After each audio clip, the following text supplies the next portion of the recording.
Hello friends, exam standard में आपका स्वागत है। इस वीडियो में हम दक्षिण पूर्वी एशिया की 4 महत्वपूर्ण जल संधियों के बारे में बात करेंगे जो एग्जाम की दृष्टि से काफ़ी महत्वपूर्ण है। जहाँ मैंने अभी मैप को जूम किया है, ये है हिंद महासागर।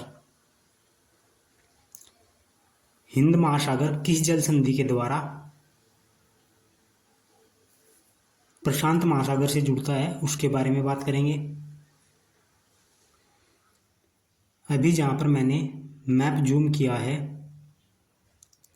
इस सागर का नाम है दक्षिण चीन सागर। ये दक्षिण चीन सागर है जो प्रशांत महासागर का ही एक छोटा सागर है।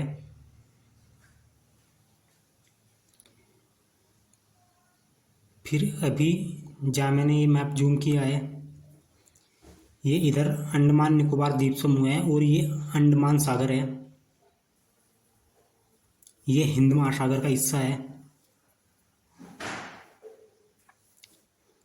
अंडमान सागर दक्षिण चीन सागर से जिस जल संधि के द्वारा जुड़ता है, जिस जल डमरू मध्य के द्वारा जुड़ता है, वो जल डमरू मध्य मलेशिया, सिंगापुर और इंडोनेशिया के सुमात्रा द्वीप,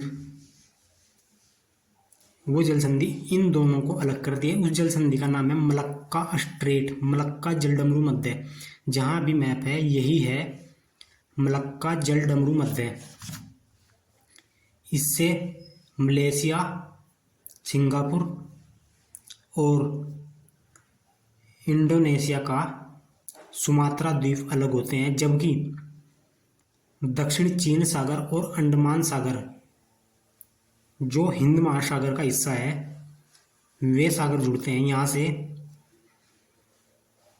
विश्व का बहुत सारा व्यापार होता है और यह बहुत ही व्यस्ततम व्यापारिक मार्ग है।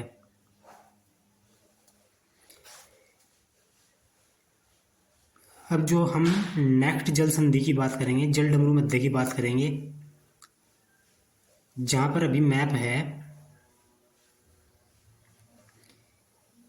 ये भी इंडोनेशिया का ही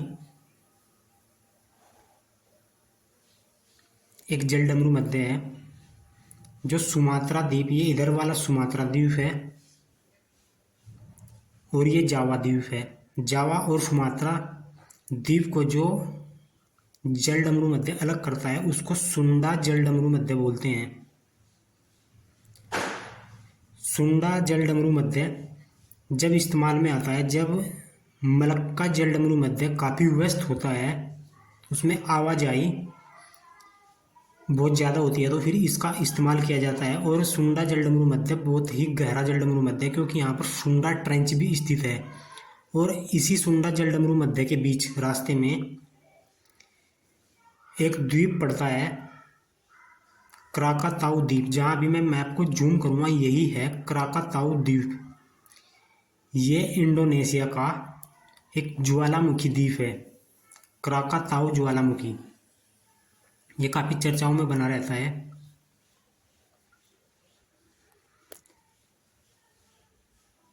अब हम नेक्स्ट जल डमरू मध्य के बारे में बात करेंगे।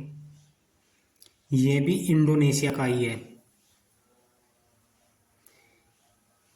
यह है बाली द्वीप, जो इंडोनेशिया का बाली द्वीप, और ये इधर लोम्बोक द्वीप है। नीचे हिंद महासागर है इन दोनों द्वीपों के। और ये इसको बोलते हैं, ये लोम्बोक और ये बाली, बाली द्वीप और लोम्बोक को जो जल संधि अलग करती है उसको बोलते हैं लोम्बोक स्ट्रेट।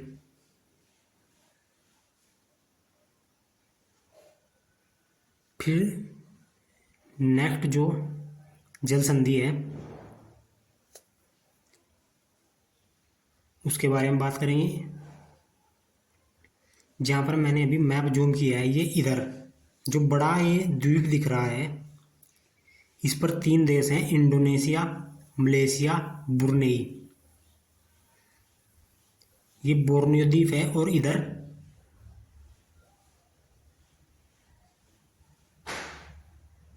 इधर ये सुलावेसी द्वीप है, ये भी इंडोनेशिया का है। और ये इन दोनों द्वीपों को जो अलग करती है जल संधि जलडमरू मध्य, उसका नाम है मकासर जलडमरू मध्य। मकासर जलडमरू मध्य।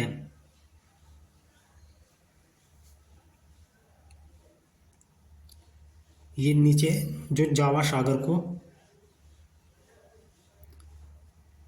ये मकासर जलडमरू मध्य जावा सागर और सेलेबस सागर को आपस में जोड़ता है, जबकि सुओलिस और बोर्नियो द्वीप को अलग करता है। ये 4 जलडमरू मध्य है जिनके बारे में हम अभी तक मैप के माध्यम से एक एक करके देख चुके हैं। ये एग्जाम की दृष्टि से काफ़ी महत्वपूर्ण है। अब हम एक खाड़ी पढ़ेंगे। ये खाड़ी है गल्फ ऑफ थाईलैंड, थाईलैंड की खाड़ी।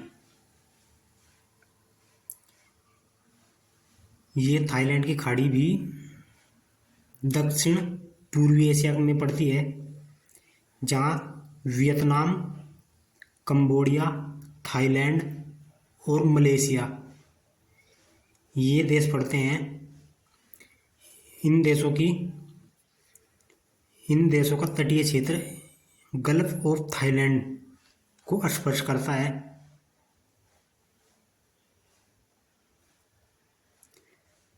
और यह भी गल्फ ऑफ थाईलैंड दक्षिण चीन सागर में है, जो प्रशांत महासागर का हिस्सा है।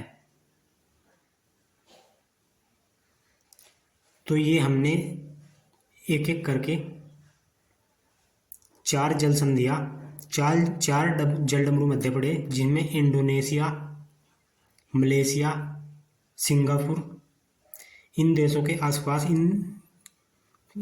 आसपास और इनके द्वीपों को अलग करती है, और जो एग्जाम की दृष्टि से काफ़ी महत्वपूर्ण है। और जिनमें सबसे महत्वपूर्ण है जो, वो यही है मलक्का जलडमरू मध्य, जो दक्षिण चीन सागर के जरिए हिंद महासागर को प्रशांत महासागर से डायरेक्ट जोड़ देता है। और यह समुद्री व्यापार के लिए काफ़ी व्यस्ततम जलडमरू मध्य है। यदि आपको हमारे द्वारा दी गई जानकारी अच्छी लगी है तो वीडियो को लाइक कर दीजिएगा। Thank you.